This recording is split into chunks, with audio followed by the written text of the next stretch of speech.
Hello everyone, this is Komal and today we are going to discuss for class 10th agriculture chapter part 1, and this chapter is mainly for the agriculture, its meaning, the salient features of Indian agriculture, green revolution and the problems of Indian agriculture. So this much part we will cover from this chapter. The next portion, the types of agriculture in India, that is not included in your syllabus, that is reduced just for this session. So we will start only for the agriculture, the prominent, how it is important for India. Firstly, I will start this chapter with the meaning of agriculture. What is the meaning of agriculture? Meaning is man's management of environment to produce food. This is a simple definition for agriculture.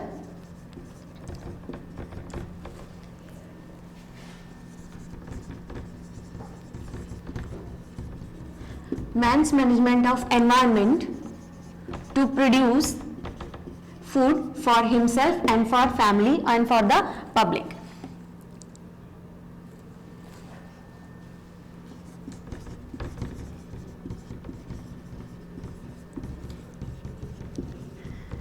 Now, there are basic features of Indian agriculture like the source of food. It is the basic source of food. Then the raw material for industries. When farmers are doing work in the farms, that means they are producing raw material for industry as well as for their family and for the whole economy or for the country. Then it is the backbone of Indian economy. Why it is called the backbone of Indian economy? Because 71% of Indian economy is totally dependent on agriculture. So we basically say that it is the main occupation of India. Then consumer of the industrial products we are getting from the agricultural sectors. Then employment for the people, it is beneficial because most of the people, those who are working in the farms, they are obtaining their households after doing the work in the farm area. Then trade marketing, we are we are using it for the trade purpose. We are selling spices and cereals to outside of our country, and inside in India also we are sending to the state wise. So here is one flashcard. According to that, I have given the division of Indian land mass. In this, they have given the description of Indian land mass, which is divided into some portions, like 46.6%, that is the net sown area in which we can do the cultivation. Then forest area, that is only of 21.02%. From the land surface part, 21% land is under the forest. Then the barren land, which is totally waste and not suitable for agriculture purpose, that is of 7.2%. Then the 7.32% is the non-agriculture use. It is the land which is having the buildings are there, or in the, factories are there. That area is suitable for agriculture, but we are not using it. Then 3.4% is for the pastures, the grazing lands. Animals are they are getting food from the pasture areas. Then 1.10%, that is under the tree cropping. Then the 3.8%, that is the cultivable wasteland. That is important for the cultivation, but we are not using in the cultivation. We are just wasting that land. That is under 3.8%.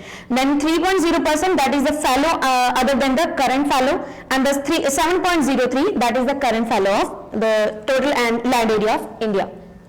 So this is the first topic of agriculture. Then next thing is the salient features of Indian agriculture. Salient features are divided into 4 parts.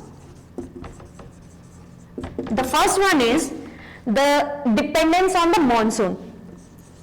Indian agriculture is totally dependent on monsoon previously, but now the situation is changed. But somewhat we can say that the areas which are very backward, they still are doing practice according to the monsoonal condition. So it is the lacking in agriculture sector. So, you know that monsoons are irregular and uncertain too. Then the next is the variety of crops.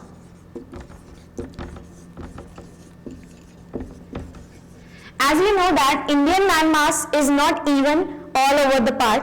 it is having the climatic divisions also. So according to that, we cannot say that we will do the same crop which is having in Punjab, same like in Bengal or Gujarat or Rajasthan part.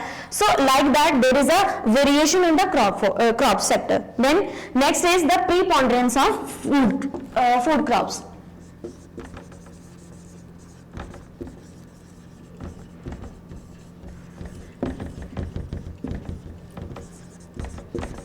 And the fourth is the agriculture pattern. Agriculture pattern further divided into 3 main seasons.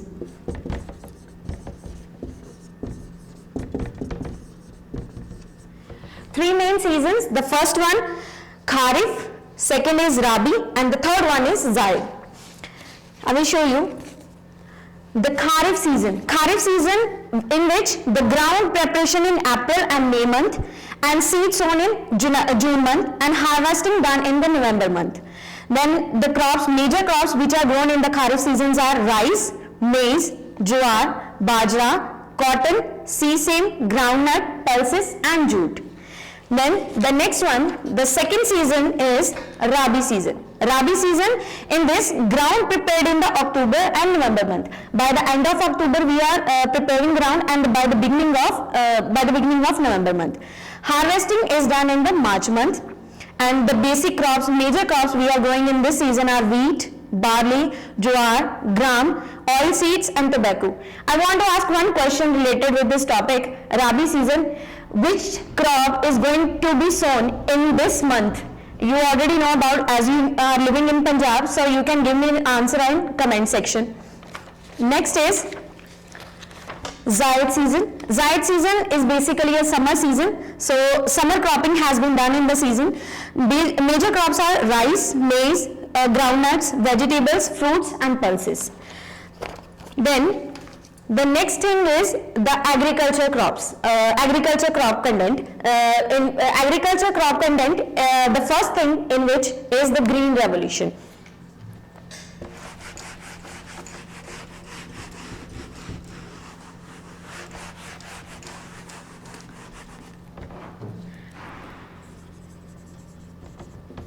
You already read about the revolution period, green revolution, which comes in the 60th century, 60th years era, and in this the IADP, Intensive Agriculture Department Program.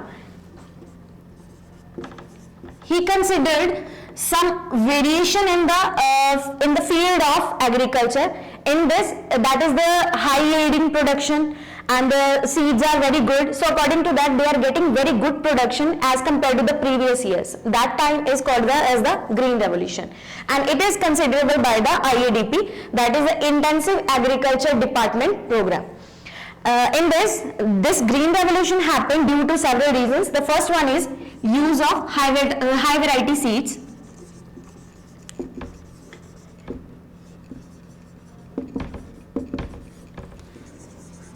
So because of that, good variety of seeds or high variety seeds, we are getting the high yielding, and irrigation was very good.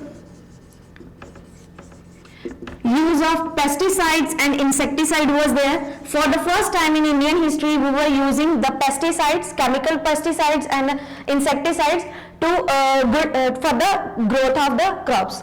Then use of the opening agriculture universities also. Indian agriculture universities, they are guiding poor farmers to how they can grow crops in a good manner. So these are the basic things about the Green Revolution. Next was the problems of Indian agriculture. What are the basic problems which are considered during the time of after the time of independence? First one is the small and fragmented land holdings. Previously, farmers are having very small land, and on that they are just dependent on their own family, and afterward it is very impossible for them to sell those crops to the market. Then poor quality of seeds they were using, and after Green Revolution they obtained this idea that they can use hybrid seeds for the good crop. Then lack of proper use of manure and fertilizers. Pests and diseases are very common. A traditional upbringing was there. now being we are using technological ways to obtain good crops, but previously it was just a traditional upbringing, like we are using the old methods and techniques to obtain crops. Then heavy rain, heavy soil erosion was there, erratic nature of rainfall, floods, droughts are very common, excessive pressure on lands, and very low yielding. This is just the basic problems of the Indian agriculture. By this chapter is over. We will further discuss about the agriculture part for the food crops in the next video. I hope you understood. If you will not get anything, you can ask me through comment section. And for your homework, I want to ask some questions related with this chapter, which are given on page number 208, and write it in your notebook after solving it. Thank you.